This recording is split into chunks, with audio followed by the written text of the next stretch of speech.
The overhead fluorescent lights of Reagan National Airport cast their sterile glow across Terminal B as Evelyn Ghost Harker rolled her carry-on past the security checkpoint.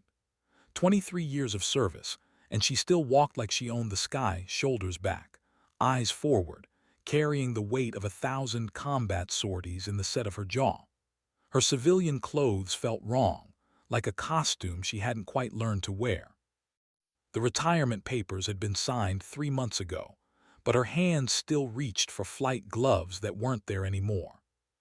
She was heading to Denver for a consulting gig, something about aviation safety protocols that would probably bore her to tears. The airline ticket felt like a prison sentence compared to the throttle of an FA-18, but this was life now, ground-based, predictable, safe. The commotion started as a whisper that rippled through the terminal like a shockwave. Evelyn's combat instincts flared before her conscious mind registered the disturbance. People were backing away from something near the TSA checkpoint, that peculiar human circle that forms around disaster. She moved toward it without thinking, muscle memory overriding the civilian protocol to stay uninvolved. A man had collapsed against the security barrier. Not just any man. Evelyn's trained eye caught the tactical watch, the specific fade pattern on his jeans that spoke of desert deployments, the way he'd fallen into a defensive crouch even while losing consciousness. His white shirt was blooming red at the shoulder, the stain spreading like a time lapse of something terrible and urgent.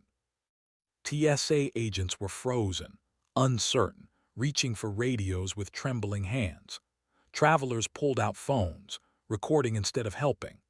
Evelyn dropped to her knees beside him, fingers already checking his pulse, assessing the wound with the clinical precision of someone who'd done battlefield triage over Kosovo, Iraq, Afghanistan, and places that never made it onto any official flight log. His eyes opened, gray as storm clouds, dilated with shock and something else. Recognition. No, that wasn't possible. His lips moved, forming words that came out as barely a whisper. They're still inside. Evelyn felt her blood turn to ice water. Not a simple injury, not a random medical emergency. This was operational, active, happening right now.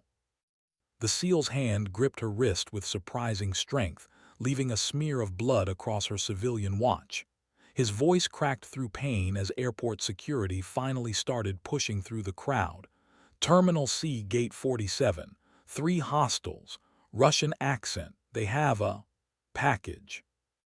Then he passed out and everything changed. Within 90 seconds, Evelyn had commandeered a TSA supervisor's radio. Within 3 minutes, she'd gotten through to Capitol Police. Within 5, she was being patched through to a tactical operations center that technically shouldn't exist, speaking codes she technically shouldn't remember. The bureaucrat on the other end started to dismiss her, another civilian with an overactive imagination, until she rattled off her clearance level and former squadron designation. This is former Commander Evelyn Harker, Coulson Ghost, 972 Tactical Fighter Wing. I have a fallen SEAL with a GSW reporting an active threat in Terminal C. I need immediate response, and I need it now. The line went silent for 3 heartbeats. Then, Ghost, we thought you retired. I did. Today's my first day of unemployment. Are you going to send a team or do I need to handle this myself? Another pause. Stand by. SWAT is 8 minutes out. FBI HRT is 20. We need you to maintain visual contact with the threat area but do not, repeat, do not, engage. Evelyn was already moving toward Terminal C, weaving through the panicking crowd with the fluid efficiency of someone who dodged surface-to-air missiles at 30,000 feet. She keyed the radio again. Copy that. Maintaining surveillance. But if those 8 minutes stretch to 9, I'm going in. The voice on the other end started to protest, then seemed to think better of it. Understood, Ghost. Sending you encrypted tactical frequency. Welcome back. The airport's architecture worked against security. Too many sight lines, too many exits, too much glass. Evelyn found a position behind a coffee kiosk with clear view of Gate 47's approach corridor. Her eyes swept the area with the same systematic pattern she'd used to identify targets from the cockpit. Most people were oblivious, buried in phones and boarding announcements. But 3 men near the gate stood differently. Wrong. They were good, she'd give them that. Dressed like business travelers, carrying appropriate luggage, maintaining casual conversation. But their eyes moved in coordinated sweeps, maintaining overlapping coverage of the terminal's entries. Former military, definitely. Spetsnaz, maybe, given what the seal had said. The bulge under the leftmost one's jacket was suppressed. She could tell by the unusual length and weight distribution. Her radio crackled softly with encrypted chatter. "Ghost, this is Hammer 1-1. We're 6 minutes out. Can you confirm hostile count and weapon status?" Evelyn kept her voice low, casual, as if ordering coffee. 3 confirmed hostiles, Delta formation maintaining gate perimeter. At least 1 suppressed weapon, likely more. They're waiting for something. Package hasn't moved yet. Copy. We have traffic cameras showing 4th individual in gate area restroom. Possible explosive ordnance. That changed everything. Evelyn's mind shifted into tactical assessment mode, the same calculus she'd run 1,000 times at altitude. 4 hostiles with coordination and discipline meant professional operation, likely state-sponsored. Whatever package they were moving had to be either extremely valuable or extremely dangerous. Probably both. She watched the terminal's rhythm, reading the patterns. Flight 1847 to Istanbul was boarding at Gate 47 in 12 minutes. The tactical frequency crackled again. New voice, harder edged. "Ghost, this is FBI SAC Torrens. I understand you're maintaining visual on our suspects. I need you to pull back immediately. This is not a request." Evelyn's jaw tightened. She'd spent 2 decades being told what she could and couldn't do by men who'd never seen real combat. "Negative, Torrens. I'm the only eyes you have on target. They're moving to execute in under 12 minutes. If I pull back, you lose them in the crowd." "Commander Harker, I am ordering you to." "I'm not a commander anymore, and you're not in my chain of command." She softened her tone slightly. "Look, I know how to do this. I spent 7 years running combat air patrols over hostile territory. Surveillance is what I do. Let me work." A different voice cut in, older, carrying authority that didn't need to announce itself. "Let her work, Torrens. Ghost has more combat experience than your entire team combined." Brief pause.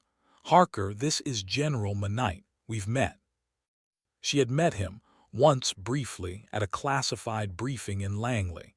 He'd been the only one in the room who'd actually listened to her tactical assessment. "General." "Talk to me. What are we looking at?"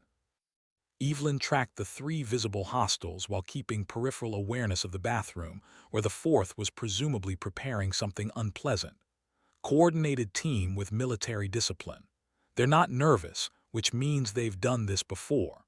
The one by the charging station has been checking his watch every 90 seconds. They're on a timeline. Whatever they're moving goes on that Istanbul flight or the operation's blown. "Can we evacuate without spooking them?" "Not a chance. Fire alarm would trigger immediate response. They're positioned to control panic flow. Whoever planned this knew exactly how airport security would react." Manite's voice carried the weight of difficult decisions.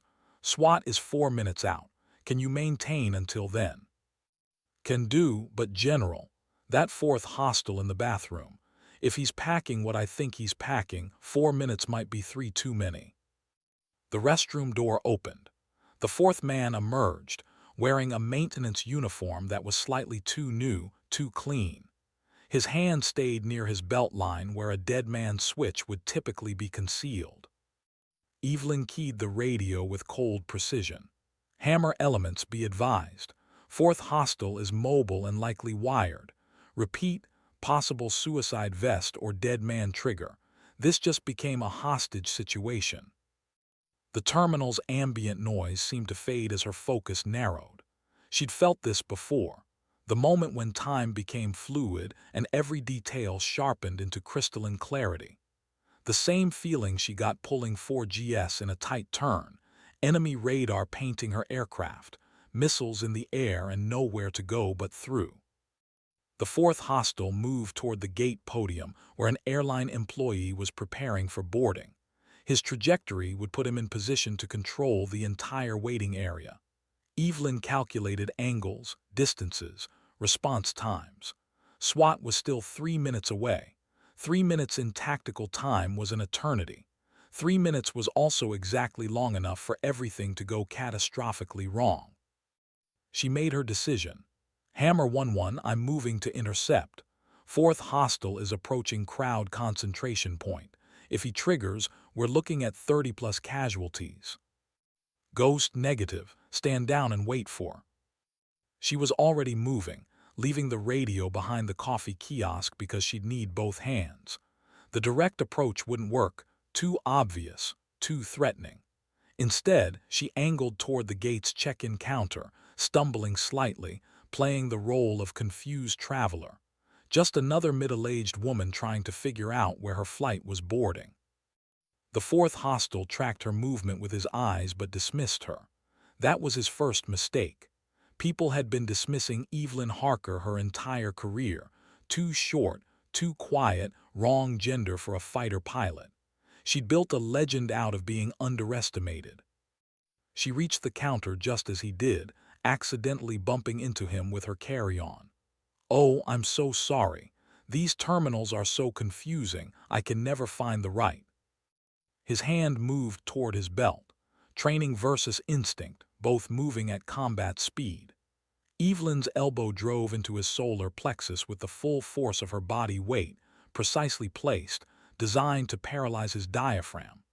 As he folded forward, gasping for air that wouldn't come, she grabbed his wrist and twisted it away from whatever was concealed at his waistband.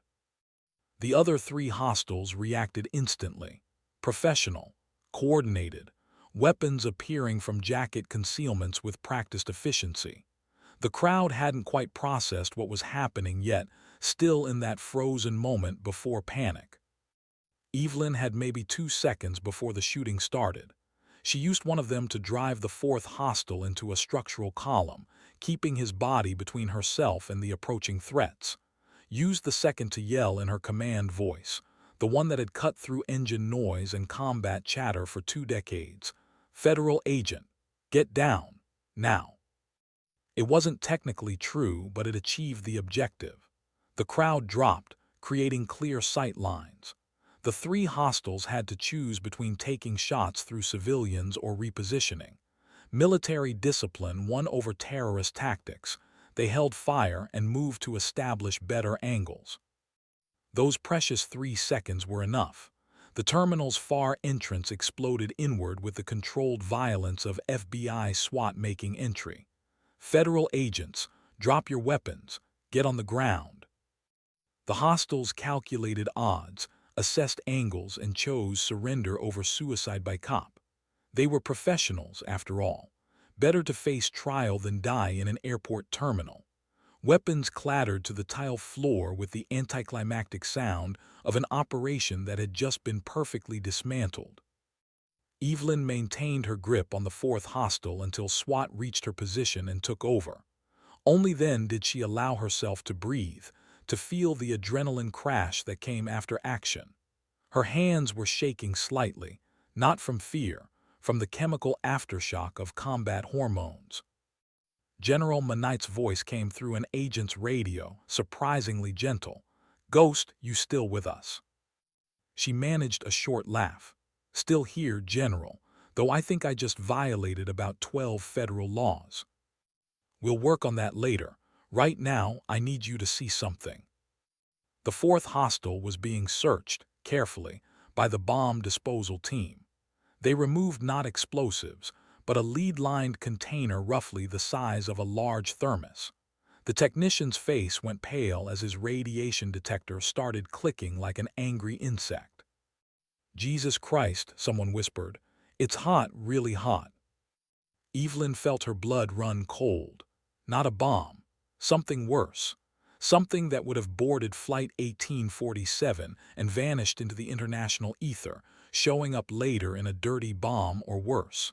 The kind of package that could rewrite headlines and body counts. The wounded SEAL had known, had taken a bullet getting that information out, had held on just long enough to pass the warning. She didn't know his name yet, didn't know what operation he'd blown his cover to stop, but she understood with perfect clarity what he'd sacrificed. A paramedic team was rushing the SEAL out on a gurney, working to stabilize him for transport.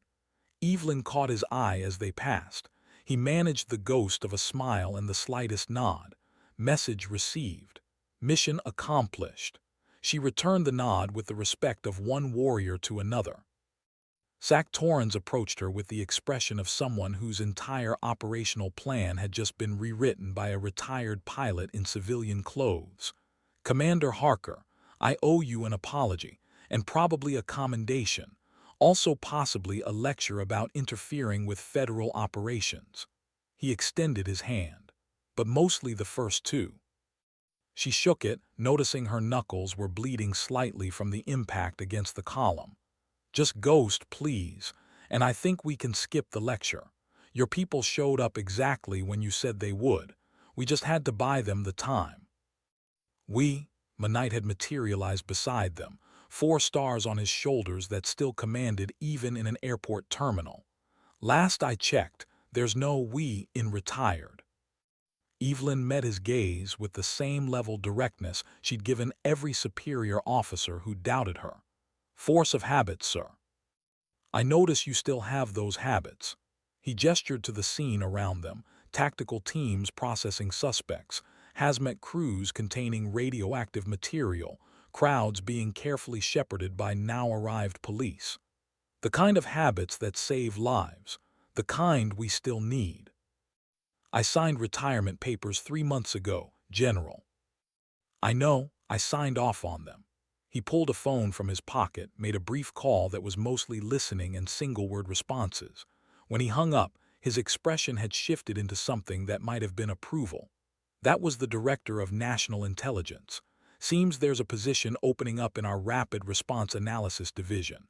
Someone who can read tactical situations, make split-second decisions, and doesn't mind telling SACs and generals when they're wrong. He paused. Interested?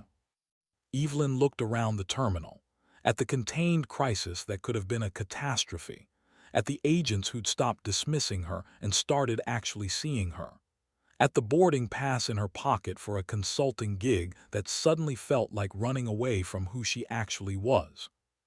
Can I fly? She asked. Manite smiled.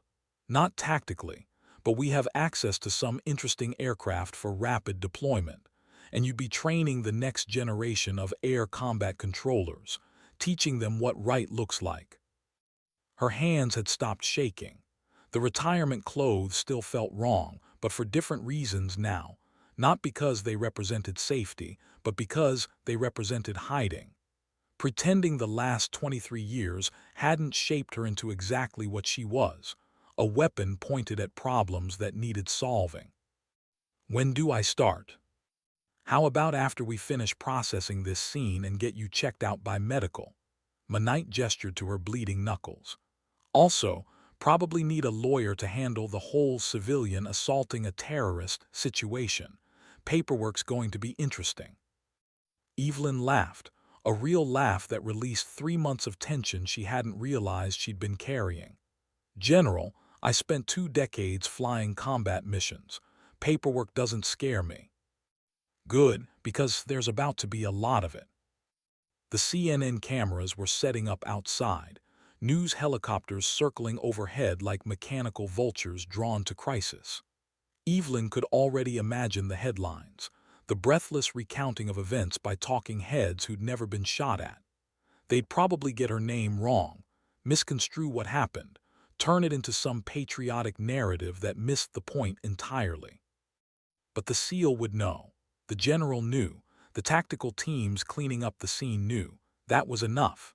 Recognition wasn't about headlines or medals. She'd learned that somewhere over the Hindu Kush, dodging missiles while calling in airstrikes that saved lives nobody would ever know were in danger. The mission was the mission. Results mattered. Everything else was just noise. Zach Torrens was briefing his team, pointing out positions and timing, already reconstructing the event for the after-action report. He caught her eye and nodded. Professional respect, earned in the crucible of actual crisis rather than training scenarios. She returned it, understanding that they'd both just gained something valuable, proof that experience mattered, that instinct honed over decades could still make the difference between catastrophe and containment. The airport was slowly returning to normal operations, or what passed for normal after a radiological terrorism plot got stopped at security. Flights were being rerouted, passengers were being processed through alternative checkpoints, and somewhere in the bureaucratic machinery of government, classified reports were being generated that would never see public light. Evelyn retrieved her carry-on from where she'd abandoned it near the coffee kiosk. Her phone showed 17 missed calls, probably her brother wondering why she hadn't boarded her flight. She'd call him later, after the debriefing, after the paperwork, after she figured out how to explain that retirement had lasted exactly 4 hours before the world pulled her back in. General Manite appeared at her shoulder, his own phone pressed to his ear, managing the crisis with the calm efficiency of someone who'd done this too many times. When he finished, he turned to her with an expression that might have been amusement. "The director wants to meet you. Tomorrow. Says anyone who can take down a Spetsnaz cell with a carry-on bag and attitude deserves a personal interview." "I didn't just use attitude, sir." "I noticed. Where'd you learn that elbow strike? That wasn't Air Force training." Evelyn smiled slightly, remembering dusty training camps and instructors who'd taught her that a pilot's combat skills didn't end when they left the cockpit. Spent some time cross-training with special forces on downed pilot scenarios. They believed in practical education, the kind that hurts. It showed. He gestured toward the growing media presence. "Fair warning, this is going to be public. Your name's going to come out. Retirement anonymity is over." She'd considered that in the brief seconds between decision and action, had weighed the cost of exposure against the cost of letting that package board a plane. It hadn't been a difficult calculation. Worth it. "I agree, but it means your quiet consulting job in Denver is probably toast, along with any plans for a peaceful retirement." "General, with respect, I spent 3 months trying peaceful retirement. It was terrible. Worst 90 days of my life." He laughed, a sound that carried genuine warmth. "Then welcome back, Ghost. Officially this time. We'll process your reinstatement through the civilian contractor pipeline. Gives us flexibility and keeps you out of the military bureaucracy. You'll have operational authority but won't have to suffer through promotion boards and performance reviews." "Sounds perfect." "It won't be. The work's dangerous, the hours are terrible, and you'll be fighting the same institutional resistance that tried to keep you out of the cockpit 20 years ago." He met her eyes with the directness of someone delivering uncomfortable truth. "But the mission matters, and you're uniquely qualified." Evelyn thought about the SEAL bleeding out at security, about the package that would have killed hundreds or thousands, about all the crises that got stopped before they made headlines. Thought about spending her days reviewing safety protocols versus making real-time decisions that saved lives. It wasn't a choice at all. "I'm in." The debriefing lasted 4 hours. 3 different agencies, each with their own forms and procedures, each trying to understand how a retired pilot had identified and neutralized a threat that had slipped past multiple security layers. Evelyn walked them through it with the patience of someone who'd filed thousands of after-action reports, observed patterns, identified anomalies, trusted instinct honed by experience, took calculated action when the situation demanded it. Some of them got it. Others kept circling back to protocol, to chains of command, to the proper procedures she'd bypassed. She let them talk, let them process their bureaucratic anxiety, and answered the same questions multiple different ways until even the most obtuse interviewer finally understood. Sometimes the book doesn't cover what you need, and you have to write your own chapter. The SEAL had come out of surgery successfully. 3 bullets removed, extensive tissue damage repaired, prognosis cautiously optimistic. His name was Marcus Keller, and his personnel file was a parade of classified operations and commendations. He'd been working undercover for 6 months, had infiltrated the logistics network moving materials for a Chechen terrorist cell, and had blown his cover to stop this specific shipment. Evelyn read his file in a secure room, understanding with each redacted section exactly what kind of man runs into fire instead of away from it. They'd let her visit once he was stable, Monite had promised. Professional courtesy, warrior to warrior, the kind of respect that transcended service branches and mission parameters. By the time they released her, evening had settled over D.C. like a blanket of orange and purple. The airport had returned to its normal chaos, planes landing, passengers rushing, the machinery of modern travel grinding forward despite terrorism and crisis. Most people passing through would never know how close they'd come to disaster. That was fine. The work happened in shadows, measured in catastrophes prevented rather than medals awarded. Evelyn had made peace with that years ago, somewhere between her first classified sortie and her 100th combat mission. Glory was for people who needed validation. Results were for people who needed to sleep at night. She checked into a hotel near Langley. Monite had arranged it, along with a new phone, credentials, and a briefing packet for tomorrow's meeting. The room was generic government efficiency, but the view showed the Potomac River catching the last rays of sunset. She stood at the window, watching the light die and thinking about the strange trajectory of the last 12 hours. This morning she'd been retired, heading toward a life of safety and consulting fees and slow forgetting. Tonight she was operational again, pulled back into a world where decisions got made at combat speed and mistakes cost lives. The rational part of her mind whispered that she should have stayed retired, should have let the professionals handle it, should have gotten on that plane to Denver. But the rest of her, the part that had pulled GS over hostile territory, that had landed damaged aircraft on carrier decks in weather that grounded everyone else, that had looked death in the face and spit defiance, that part knew she'd made the only choice possible. This was who she was. The rest was just pretending. Her new phone buzzed, text from an unknown number. Director moved your meeting to 600. Bring coffee and stories. Monite. She smiled and set her alarm for 4:30. Some things never changed. The military ran on caffeine, dark humor, and people willing to show up before sunrise to solve problems that couldn't wait. She'd missed it, she realized. Missed the clarity of mission-focused work. Missed the company of people who understood that sometimes you ran toward danger because nobody else could. Sleep came easier than it had in months, dreamless and deep. The sleep of someone who'd found their purpose again and didn't have to question it. Dawn arrived cold and clear over Virginia. Evelyn dressed in appropriate civilian professional, business casual, nothing that screamed military but nothing that hid competence either. The briefing packet from last night had been thorough: organizational structure, mission parameters, recent operational highlights, and areas where analytical expertise was critically needed. Translation: a lot of smart people making mistakes because they'd never been shot at and didn't understand how tactical situations evolved in real time. She could fix that.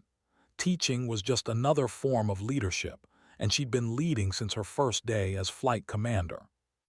The Langley facility was exactly what she expected: secure, efficient, populated by serious people doing serious work.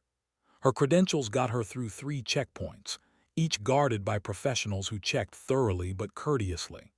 By the time she reached the director's office, she'd been scanned, verified, and assessed by enough security personnel to staff a small army. Director Patricia Walsh was not what Evelyn expected. Mid-50s, formerly CIA Operations Directorate, with the kind of eyes that had seen things she'd never discuss at congressional hearings. She rose from behind a desk that was notably devoid of personal effects and extended a hand. "Commander Harker, thank you for the heroics yesterday." "Just ghost, please." And it wasn't heroism. It was pattern recognition and applied force.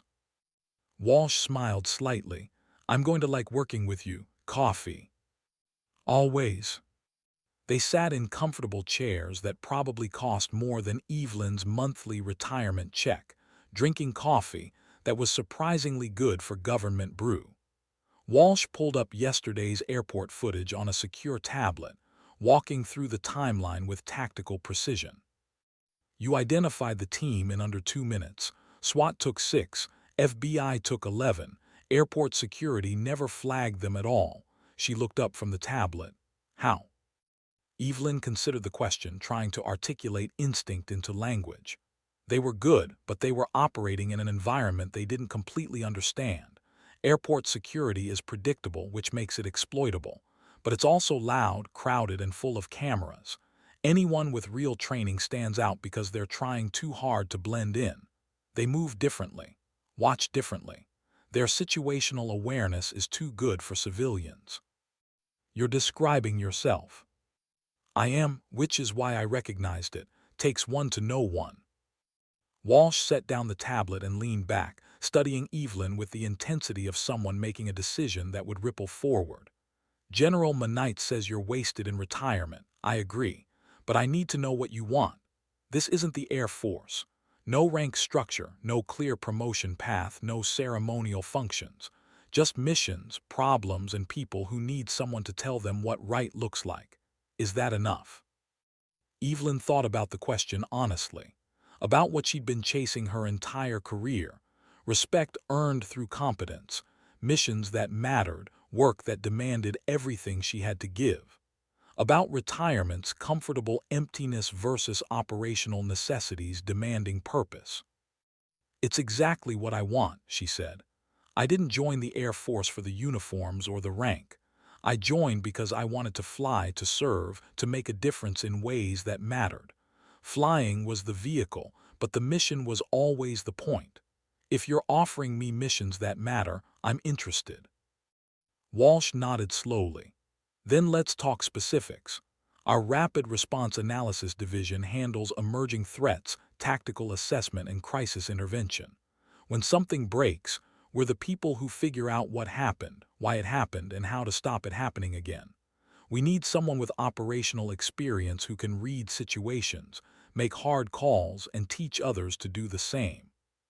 The job's 50% analysis, 30% training, and 20% doing exactly what you did yesterday, being in the right place at the right time and knowing what to do about it." "Sounds perfect." "It sounds exhausting. Long hours, high stress, constant criticism from people who have never done the work. You'll be fighting the same battles you fought in the Air Force, but without the uniform to back you up. People will question your credentials, your experience, your decisions. They'll do it because you're civilian, because you're a woman, because they can't accept that someone without a current security clearance might know more than they do." Walsh's expression was gentle but firm. "Are you ready for that?" "Because I won't sugarcoat it. This organization still has growing to do in terms of respecting diverse experience." Evelyn had heard versions of this warning her entire career. Before flight school, women don't have the physical strength. During combat deployment, women are a distraction in the cockpit. After making commander, women are too emotional for leadership. She'd proven them wrong every single time, not through argument but through results. "Director Walsh, I flew combat missions for 2 decades while people told me I couldn't. I made commander despite institutional resistance. I trained dozens of pilots who went on to save lives. If you're asking if I can handle criticism, the answer is yes. If you're asking if I'll let it stop me, the answer is absolutely not." Walsh's smile was genuine this time. "Then welcome to the team. We'll process your clearances, set up office space, and get you read into current operations. You start Monday. Questions?" Just one, the SEAL who collapsed yesterday, Keller. Can I visit him? Already arranged. He's at Walter Reed, room 3147. I took the liberty of clearing you for access. Walsh stood, signaling the meeting's end. He's been asking about you. Apparently the story of a retired pilot taking down a terrorist cell has made it through the SEAL community faster than classified reports. Evelyn stood as well, shaking hands again with the woman who'd just given her career its second act. Thank you, Director. Thank Patricia. We're colleagues now, not military chain of command. And Ghost, I'm glad you were in that airport yesterday. A lot of people are alive because you trusted your instincts. The drive to Walter Reed gave Evelyn time to process the morning's developments. She'd gone from retired to employed, from irrelevant to essential, from civilian to operational contractor.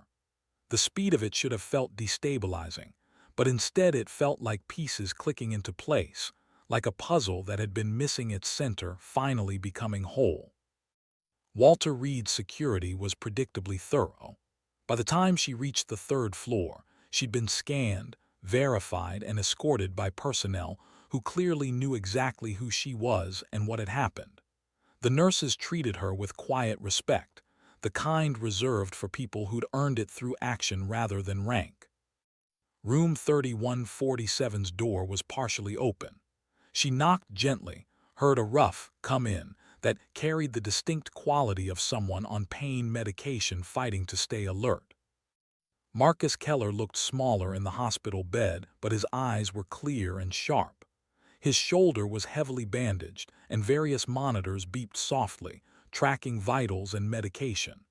When he saw her, his expression shifted into something that might have been relief. "You're real," he said. "I was starting to think I hallucinated the whole thing. Shock does that sometimes."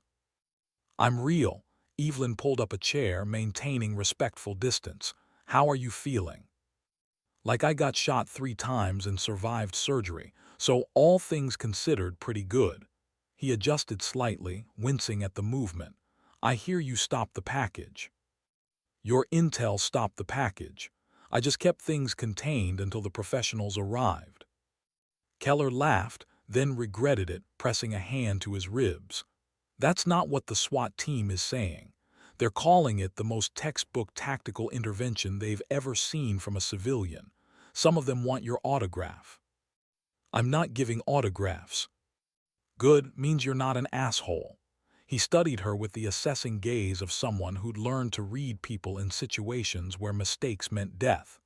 "They told me you're Air Force, fighter pilot, 972 Tactical Fighter Wing. That's serious business." "Was Air Force, retired 3 months ago." "And already back in the game. Let me guess, Director Walsh made you an offer you couldn't refuse." Evelyn raised an eyebrow. "How'd you know?" "Because she did the same thing to half my SEAL team when we got injured out of active duty. Walsh has a gift for finding people who can't stay on the sidelines, people who need the mission more than the mission needs them." He paused, something shifting in his expression. "Thank you for listening when I told you about the threat, for acting on it. Most people would have thought I was delirious, would have waited for official response. You didn't. You were bleeding out and still trying to complete the mission. That kind of dedication doesn't come from delirium. It comes from training and character." She leaned forward slightly. "What you did, infiltrating that network, maintaining cover for 6 months, blowing it all to stop one shipment, that's the kind of sacrifice most people never see. I wanted you to know it mattered. We contained the threat. The package never left the airport. Whatever operation they were planning is compromised." Keller's jaw tightened, emotion breaking through the professional mask. 6 months undercover. Missed my daughter's birthday, my anniversary, every holiday. Told my wife I was deployed overseas, couldn't tell her where or why. She's been patient, but it's wearing thin. I needed to know it counted for something. It counted for everything. That package, radiological material, enough to contaminate a city center. We're still tracking where it was headed, but early analysis suggests it was bound for a major metropolitan area. Hundreds dead minimum, thousands displaced, economic damage in the billions. You stopped it. Own that. He nodded slowly, processing. The silence between them was comfortable, the recognition of two warriors who'd given years to anonymous service. Finally, he spoke again. What's your call sign mean? Ghost. Evelyn smiled slightly, remembering the day she'd earned it. I was flying air defense over Baghdad during the surge. We had reports of enemy aircraft, probably drones, possibly manned fighters. Everyone else on patrol broke formation trying to track them. I went quiet, killed my active radar, went pure passive, found them by their emissions, vectored the team in for intercept. Flight lead couldn't figure out how I'd spotted them, said I appeared out of nowhere like a ghost. The name stuck. You hunt by disappearing, I like it, very SEAL appropriate. He gestured to the chair. Stay a while. Nurses keep checking on me every 15 minutes and the TV's all news about yesterday. I'd rather talk to someone who was actually there. They talked for an hour, swapping stories with the easy camaraderie of people who'd seen the elephant and lived to compare notes. Keller told her about Fallujah, about operations in the Horn of Africa, about the grinding patience required for deep cover work. Evelyn shared stories about combat sorties, about landing damaged aircraft, about the peculiar terror of surface-to-air missiles tracking you through darkness. By the time she left, they'd established the kind of professional respect that transcended service branches. He'd given her his secure contact info, made her promise to keep him updated on the investigation. She'd promised to visit again, to check on his recovery, to maybe grab coffee once he was mobile. Friends were rare in this world, real friends who understood the cost of service without needing explanation. Worth cultivating. The weekend passed in a blur of paperwork and preparation. Evelyn signed contracts, underwent security interviews, and sat through briefings that brought her current on classified threats and operational procedures. She found an apartment near Langley, small, efficient, close enough for rapid deployment if needed. The furniture was minimal, mostly still in boxes from her last move that she'd never properly unpacked. She didn't mind. Home had never been a place. It was a mission, a purpose, work that demanded her best. The apartment was just where she slept between operations. Everything that mattered would happen in the secure facilities where decisions got made and crises got managed. Monday morning arrived with characteristic DC weather, gray, drizzling, matching the mood of people who'd rather be anywhere else. Evelyn arrived at 5:30, beating the traffic and most of the staff. Her new office was on the third floor, window view of the parking lot, furnished with standard government efficiency. A desktop computer, secure phone, stack of briefing materials, and a note from Director Walsh. Team meeting 800. Conference room B. Bring patience. The warning proved prophetic. The Rapid Response Analysis Division consisted of 12 people, all credentials and most of them visibly skeptical when Evelyn walked in. She recognized the look, had seen it in every ready room she'd ever entered. The new person, the outsider, the one who had to prove they belonged. She'd done it before. She'd do it again. Walsh introduced her with efficient brevity. This is Evelyn Harker, Coulson Ghost, former fighter pilot, 23 years of service, extensive combat experience. Most recently, she's the reason we're not investigating a radiological terrorism incident instead of a contained plot. She'll be leading tactical analysis and training. Questions. A man in his early 30s, credentials practically radiating from his MIT shirt, raised his hand. What's your background in intelligence analysis? Zero formal training. 23 years of tactical assessment under combat conditions. Pattern recognition at speed, threat identification, resource allocation, and making decisions when wrong answers kill people. Different application, same skills. Another analyst, older, with CIA written all over his posture. No offense, Commander, but flying a plane and analyzing geopolitical threats are very different skill sets. You're right, they are, which is why I'm not here to analyze geopolitics. I'm here to tell you what actually happens when theories meet reality, when operational plans encounter human variables, and when you need to make a call based on incomplete information and gut instinct. She met his gaze levelly. How many times have you been shot at? Silence, point made. The meeting continued with Walsh outlining current operational priorities. 3 active threat assessments, 2 training scenarios in development, and ongoing analysis of yesterday's airport incident. Evelyn listened more than she spoke, learning the team's rhythm, identifying who held real expertise versus who held credentials. By lunch, she'd identified her allies. Sarah Chen from State Department, who'd done actual field time in Kabul, Marcus Thompson, former Army intelligence, who understood tactical realities, and Patricia Walsh herself, who clearly ran interference between operational necessity and bureaucratic resistance. The afternoon brought her first real test, a situation room briefing on emerging threats in Eastern Europe, Russian military movements near Ukraine, unusual communications patterns, satellite imagery showing equipment staging. The analysts presented data with academic precision, walking through probability matrices and threat assessments that were technically flawless and practically useless. When they finished, Walsh turned to Evelyn, Ghost, tactical read. Everyone turned, watching, waiting to see if the new person could actually contribute or just take up space. Evelyn stood, moving to the display showing satellite imagery. She'd seen enough tactical staging to recognize preparation when she saw it. This isn't an exercise. Look at the equipment placement. It's optimized for rapid deployment, not training efficiency.